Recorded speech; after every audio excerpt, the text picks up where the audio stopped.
เจ้านี่มีจักคนก็สี่4 คนโดยผู้หญิงสองผู้ชายสองโอ้ผู้หญิงละหนีไปนำแม่เบิดแม่นผู้ชายละอยู่นำเจ้าโดยอ๋อผู้ผู้น้อยนี่ก็อยู่นำเจ้าแม่นอ๋อต่อเลี้ยงลูกนี่เฮ็ดแบบใดอันเอาข้าวในไสให้เขากินหารับจ้างนี่แหละรับจ้างเกี่ยวข้าวหาทั่วไปนั่นแหละกนมันตัดอ้อยทุกอย่างเลยมาเลี้ยงลูกโดยที่บ่มีแม่อืมสร้างเป็นกระดอกเจ้าก็ได้ใช้ชีวิตเลิกกันกับเมียจักปีแล้ว6 ปี แสดงว่าหมอกี้น้อยนี่จักปีแล้วหมอกี้นี่น้องเดือ8 ปีแล้วเลิกกันแต่ลูกได้2 ปีเนาะแล้วปันกันลูกนะเอาผู้ละ2ไม่ได้ปั่นอะไรครับแต่ว่าเขาเลือกไปอยู่เอง เลือกไปอยู่เอง ผู้หญิงน่ะตามแม่วิ่งกับมาอยากมาอยู่แล้วก็เที่ยวไปเที่ยวมาผู้หญิงอะเที่ยวไปเที่ยวมาว่ามันจะนักกับเพิ่งจะมาอยู่นี่แหละ มันจะขัดแล้วเจ้าเนาะมีข้าวกินแล้วก็แยกไปก่อนผมมีข้าวกินแล้วแยกกัน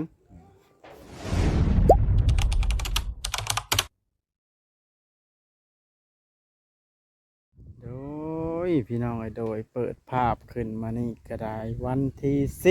10วันพุธบอกพี่น้องวันนี้เป็นงานวันเกิดลูกชายของบ่าววัดพี่น้องบ่าววัดเกิดมาถ่ายคลิปจักเล็กจักหน่อยสิมื้อโอ้วันนี้ก็มาอันนั้นพี่น้องมาเบิ่งมีฐานหนึ่งเพิ่นเมียป้าเมียถิ่มอยู่ผู้เดียวพี่น้องเพื่อนชาหลังนี้ก็อยู่ผู้เดียว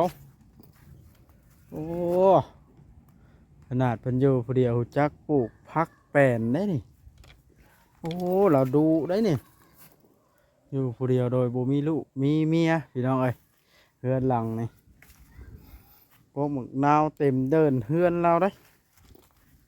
พี่น้องขนาดเต็มทั่วทีบเต็มเดินเหมือนไงโอ้ดูเราก็อยู่เฮือนเอาเราแล้วเป็นคานแล้วก็ได้แต่ว่าเขาต้องขึ้นไปเบิ่งก่อนพี่น้อง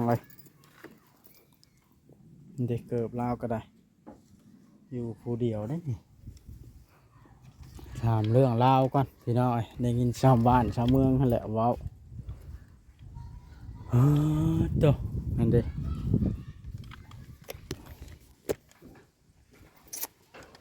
โดย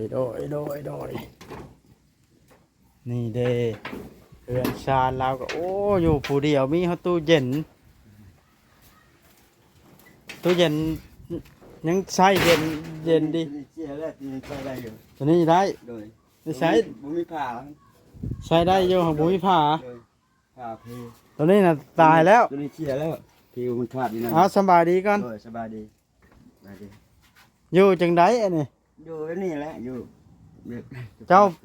คือมีเครื่องเก่าสะสมของเก่าบ่เก็บของเก่าหรือเจ้าแปลงเป็นผมมีเป็นบ้างแน่หน่อยนึงเจ้าเก็บของเก่าอ๋อมีภายพื้นไม้ผ้าใช่ละเอียดเนาะเข้าได้ว่าประตูตัวนี้ก็ได้ห้องนอนเจ้าบ่เนี่ยโอ้เบิ่งได้รีวิวเบิ่งได้บ่ตัวแบบน้องลูกสาวเพิ่นอยู่น้ำแม่เพิ่นเลยก็ของเพิ่นเองห้องนอนลูกสาวพอหากะขึ้นมาครั้งแรกได้นี่เฮือนหลังนี่โอ้กินยังอันนี้ต้มมีเอากินเบิ่งกันเฮือนชานโอ้ยพี่น้องอยู่ผู้เดียวเลยบ่นี่อยู่กับลูก2 คนอยู่กับลูกใช้ลูกนะลูกเป็นแหละผู้หญิงหรือผู้ชายลูกผู้ชาย2อยู่กับลูก2 คน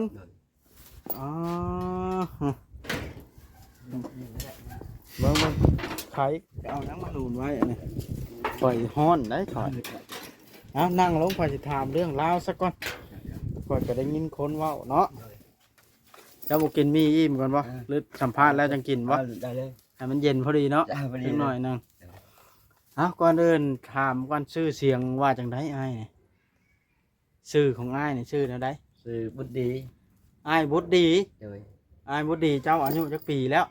โอ้40กว่าแล้วเด้ 40กว่าปีแล้ว โดย โอ้แล้วปัจจุบันนี่เฮ็ดเวียกหยังปัจจุบันนะ อันหาเกี่ยวข้าวเกี่ยวข้าว หาเกี่ยวข้าวรับจ้างนี่บ่ รับจ้างปลูกมะนาวน้ อืมแล้วขอถามแหน่อ้ายอนุญาตถามว่าในต้นปลายสาเหตุเป็นจังไดคือเลิกกันกับเมีย ำเพื่อนก็เลิกลายไปเองเลยเพิ่นได้ก็บ่รู้เรื่องเลยสาเหตุของเพิ่นไป เลิกจักปีแล้ว โอ้มานี่ก็6 ปีแล้ว เลิกกับเมียหั่นได แม่น แล้วลูกน่ะมาอยู่นํเจ้าอยู่ เที่ยวไปเที่ยวมาเพิ่นน่ะแต่2 คนนี่ขึ้นอยู่น้ำหญ้า ลูกผู้ชายเบิด ผู้ชายขึ้นอยู่กับหญ้ากันตัวเล็กอยู่น้ำหญ้า2 คน เออและเจ้าตื่นมาค่ำมาเฮ็ดกินจังไดนี่ อ่ะกินอยู่น้ำหญ้าแล้วก็มานอนที่นี่จ้ะ เจ้านะ แม่นกินอยู่เรือนหลังนอกมานอนเรือน กินอยู่เพื่อนย่า แม่น เพื่อนเป็นตู้ช้อนะบ่ย่านะ แม่น โอ้ย่าก็คือไปว่าบ่ได้เฮ็ดนาคันว่าเป็นตู้ แม่ ช้อน รับจ้างกินซื้อข้าวกินนี่แหละ อ่า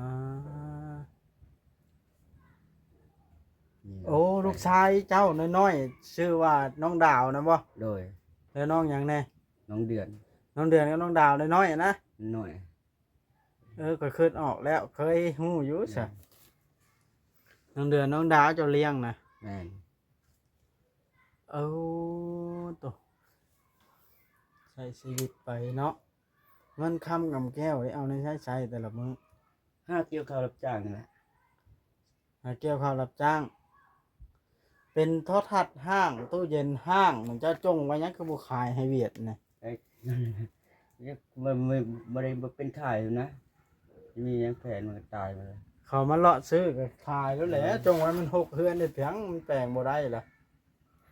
ตู้เย็นบ่มีฮอดผ้าก็เอามา ตู้เย็นนี่ใช้ได้เยอะนี่ผมมีขานี่ต่อได้เยอะนี่ต่อเปิดได้อยู่แต่ตัดสายออกตัดสายออก เอามาได้ใช้อันตู้เย็นนะ เอามาแต่สโนว์ได้มาแต่ของเก่าของเพิ่นให้เพิ่นให้มาแต่ก่อนก็มีผ่ามันดอกมาแล้ว อืมเอาผ้าตัวนั้นใช้บ่ได้บ่ ใช้บ่ได้มันคนละยี่ห้อเลย มันบ่ถือกัน แม่นแต่รุ่นเก่าน่ะ เลยเก็บไว้ของเก่าทำใดก็ได้บ่ยอมทิ่มจังอันเนาะ ที่เดิมมันมีของใช้ได้ก็ใส่ไป อืม ใส่มันมีฟืนมีไฟแล้วมีเงินค่าไฟนี่แหละแปลงข้าวกับผม เจ้าบ่อันปลูกอันพักปลูก แม่น เจ้าเอาน้ำในใช้ น้ำนองสระแล้วแต่ก่อนน้ำก๊อกเด็กน้อยเขาเอาไปเฮ็ดจักอย่างเฮ็ดหลุดไปเลยแต่ก่อนมีน้ำก๊อกอยู่หั่นเด้นั่นน้อยเรียนมาเหยาะ แล้วเดี๋ยวนี้ได้มีบ่ ใส่บ่ได้เลย แล้วใช้น้ำในใช้ตรงแรงมา ก็อาบน้ำนี่น้องสระนี่แหละ อาบตำนองช้า แม่น อืม น้องสระนี่ มาสั่งว่าแท้บาดนะ เดี๋ยวก็ไปอาบน้ำอยู่เพิ่นอาบน้ำอยู่เพิ่นเด้น้องสระใหญ่เพิ่น อ่า บางเทื่อก็อาบน้ำนี่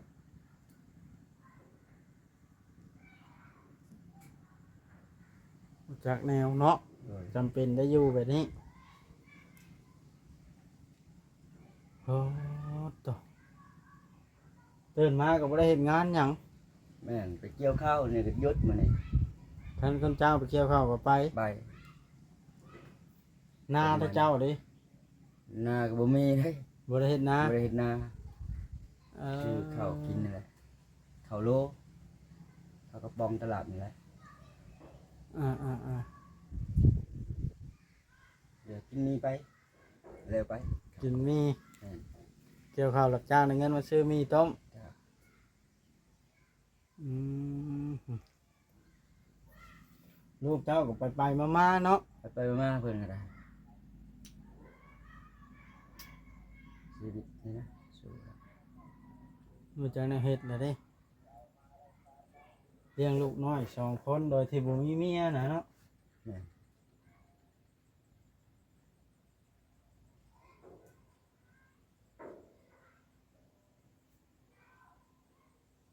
เฮ้ยจังแนวเฮ็ดข้อยเคยเห็นอยู่ในคลิปเวียงชัยเจ้าเป็นญาติกันกับน้องจ้อยนี่บ่ แม่นใหญ่แล้วก็เป็น โอ้ เป็นพี่ชายของเขาพี่ชายโต อืมอืมอืมอืมอืมโอ้สร้างเป็นนี่กลางคืนกับหลานมานอนน้ำอันลูกชายเจ้าน่ะมานอนน้ำเนาะ มานอนน้ บางคืนก็บ่ได้มา ำบางคืนก็บ่ได้มานี่คือ อืมเฮือนหลังนี้เฮ็ดแบบใดจะสมสร้างกับเมียบ่หรือแบบใด ของช่วงหานำกันก็มี สมสร้างกันกับเมีย แม่น แต่ว่าเลิกลากันแล้วเพิ่นบ่เอา เพิ่นบ่าวเพิ่นไปเพิ่นเอง เพิ่นปึ้งไปเลยเพิ่นป้าเลยเฮือนชาลานแฟน แม่น โอ้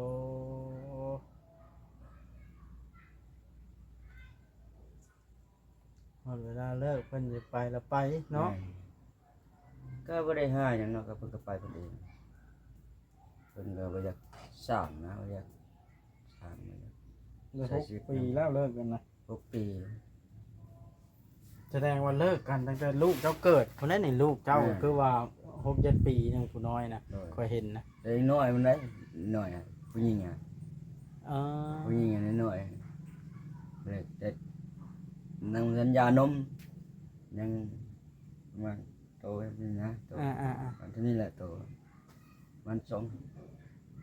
3 ปีนะ2-3 ปีแล้วลูก2 ปี3 ปีเลิกไป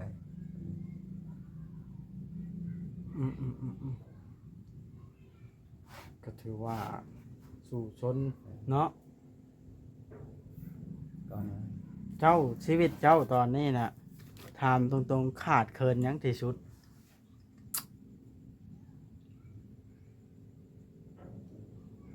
ขาดข้าวน้ำจำปานี่แหละตอนนี้แหละ ขาด แม่ ขาดเคินข้าวน้ำซ้ำปลามาเลี้ยงลูก แม่ กันเจ็บไข้ได้ป่วยไปเกี่ยวข้าวบ่ได้ก็คือบ่มีแนวชูลูกกินเอ่อ แสนตาย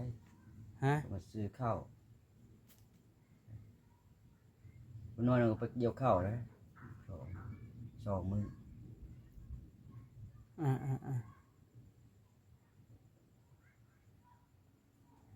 โอ้บ่ง่ายกันได้สู่ชนเนาะ เพราะได้น้ำก๊อกเพราะได้ใส่นี่แหละ ตกแรงมาก็บ่มีน้ำใช้เลยเนาะ โดย น้ำ น้ำใส่น้ำใส่ น้ำนองอันนี้มันบกแล้วก็บ่ได้ใช้เลยนี่เนาะบ่กุ้มแรงดอกน้ำ แร เนาะ งเนี่ย เพราะว่าเขาเคยมา น้ำอยู่เพิ่นแล้วมากดเบียร์นี่เพิ่นนี่แหละอย่างตาย โอ้เฮียอันเบี้ยกงมักนาวมักอันนี้ แม่ เอามาได้ใช้หลายถ้ากงมักนาวนะ กล้าเอานี่แหละ โอ้ปลูก ล้าเก็บเอาน้ำชื่อเนี่ยกินแล้วมาเก็บเอาแล้วมากล้าใส่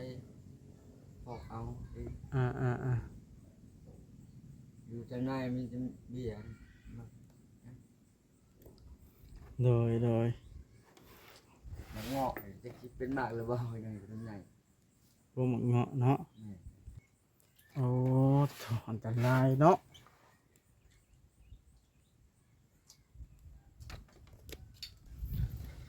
โถเนาะ ใช่ครับบ้องตายซอยตับคาปอง ฮะ ตายชากแบล็คนะ ซาคอยบ่ คาปอง พัดแต่เจ้าก็สู้พอแล้วเนาะหลังจากเมียเลิกไปแล้วก็ได้เมียบ่ได้กลับมาเยี่ยมเลี้ยงลูกช่วยเลยบ่ บอก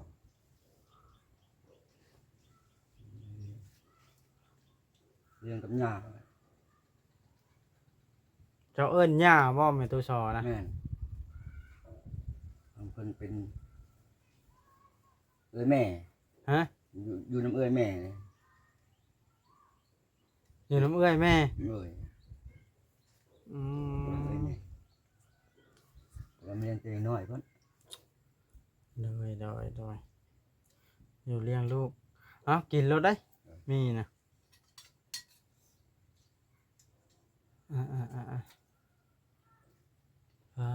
เดี๋ยวเนาะ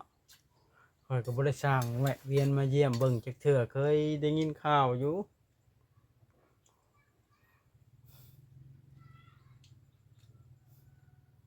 มันละลำบากถ้าเลี้ยงลูกบ่มีแม่เนาะนาก็บ่ได้เฮ็ดงานก็บ่มีทำ แม่ ข้าวกินก็บ่มีบาดนี่เจ็บไข้เจ็บเป็นเอ็นอุ่นมาบ่จักเฮาแน่สิเฮ็ดเนาะบางคนนี่ขายเบิดเครื่องของเฮือนชาติอันนี้ของเจ้าเก่าแล้วก็เก็บไว้เนาะโยน่ะตู้เย็นคันค่อยบ่จงแล้วได้จงไว้เฮ็ดไปจังมันใช้บ่ได้จักอันล่ะโทรทัศน์ห้างตู้เย็นห้างขนาดที่มันเยอะแยะอย่าโอ้เจ้าก็มีไฟฟ้าเนาะ มี เดือนหนึงเท่าไรเสียไฟฟ้า อยู่ตามใจชาวทั้ง 20,000กีบ 30 40อยู่ตามใส่ไผนะ คอยเทื่อละ4-5 แสนไม่คอยนะ ไผก็มีซองแล้วแต่ใส่ไผละตายตู้เย็นเราบ่ได้ใส่เด้มันลงเราบ่ได้ใส่บ่มีเงินเสียแล้ว แรง พัดลมก็บ่ได้ใช้ หน่อย ตู้เย็นก็บ่ได้ใช้ได้แต่ดอกไผ่เล็กน้อย หาเงินบ่ทันอยู่แล้วแปลงได้ติดต่อได้อยู่ครับบ่มีเงินเสียค่าไฟแล้ว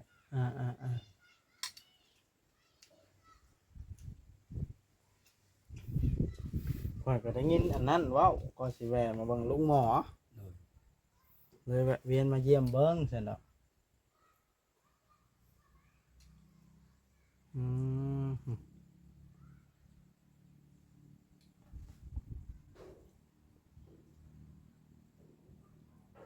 สร้างเป็นนี้นี่เนาะ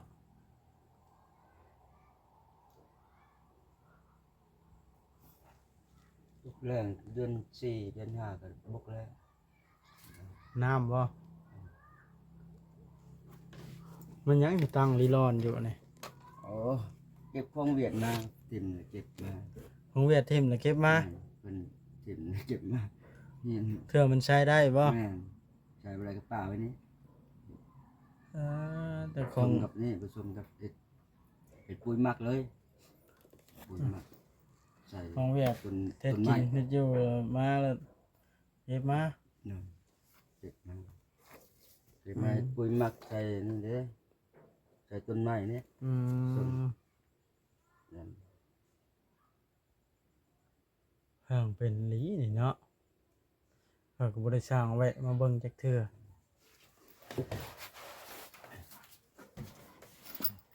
เชี่ยอยู่เทิง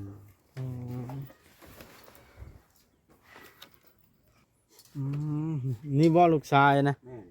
โอ้ขึ้นมากิสำบายดี สบายดีลงมาสบาย ขึ้นมาน้ำพ่อโตพี่พ่อโตสิกินมีเบิดป้าโตแล้วฮะ นั่งลง นั่งลง นั่งลงนั่งกล้องเลย หันหน้าใส่กล้องหน่อยโอ้ลงเฮียนปอใดแล้วกี่โต พอสาม ปอ3แล้ว โอ้ดี ชื่อจังไดเจ้า สเดือน น้องเดือน โดย เจ้ามานอนน้ำพ่ออยู่บ่กลางคืนนี่ บอ ใครจะมานอนน้ำพ่อนะ วุ้งไผ่ กลางคืนคือว่ามาพ่อจะเว่า ฮะ กลางคืนคือว่ามานอนน้ำพ่ออยู่ นอนอยู่นอนหนึง ๆบัดมาบัดบ่มา ไปอยู่แต่น้ำไม่ตู้ อืม ไม่ตู้สอเนาะ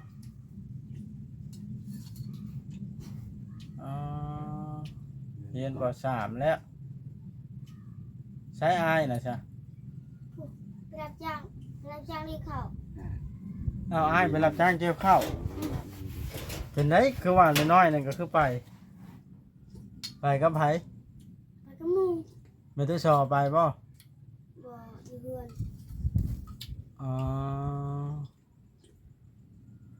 เราบ่ได้โรงเรียนบ่ซะอายเจ้านะ บอลาจบแล้ว เรียนจบละ โดย จบปอได้ละจบนะ จบปห้า นั่นแหละบ่ได้ไปเลยบัดนี้ โดย อ่าอ่าอ่าโอ้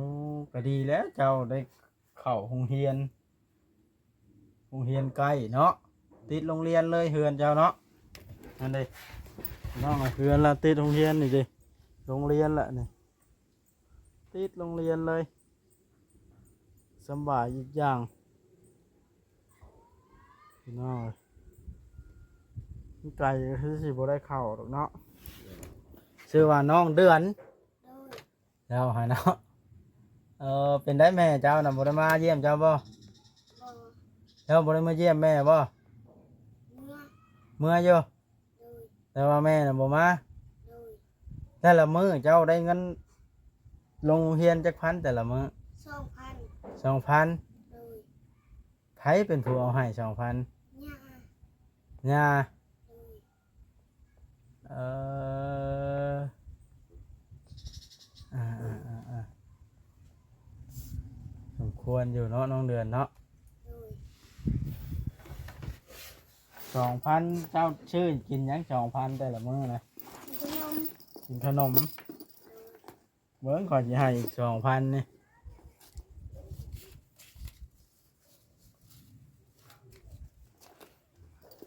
เอ้าจักพันอันนี้ 10,000 10,000 เจริญ ซื้อขนมเด้อ โดย ได้2 มื้อละหากันมื้อ5,000เจ้าก็ได้เจ้าก็มาเยี่ยมพ่อดูๆเลยไปอยู่แต่น้ำยาแล้วให้บ่มีข้าวยาก็ได้แล้วไปขอข้าวบ่มานี่ บ่ มื้อใดเราไป จักจะเอาเรา อ่าเราไปดูอยู่บ่ขอข้าวยาเจ้า ดุ อ๋อไปขอข้าวมาเลี้ยงให้เจ้าแล้วเนาะ โดย มาเลี้ยงพ่อถ้าเจ้าพ่อมาแล้วพ่อและเจ้าก็บ่ได้มีงานเฮ็ดให้จังใดก็สู้ๆเด้ออ้ายเด้อเลี้ยงลูกเลี้ยงเต้าให้ใหญ่ให้สูงเขาใหญ่แล้วบางทีเขาไปหาเงินมาก็มีอ้ายยังก็ลืมอีกแล้ว ไอดีก็ได้ ฮะ ไอดีก็ได้ อ้ายดี แม่ ชื่อเจ้านะ แม่ อ๋อ ชื่อดีก็ได้ชื่อแท้ก็ชื่อบุตรดี บุตรดีอ้ายบุตรดีเนาะโอเคอ้ายบุตรดีจังใดก็สู้ๆเด้อเนี่ยไหนก็ได้ค่อยสิได้กลับก่อนบัดนี้มันค่ำแล้วเมื่อหาเกี่ยวข้าวเกี่ยวน้ำซะก่อนค่อยก็ได้ฮะ สบายดี สบายดี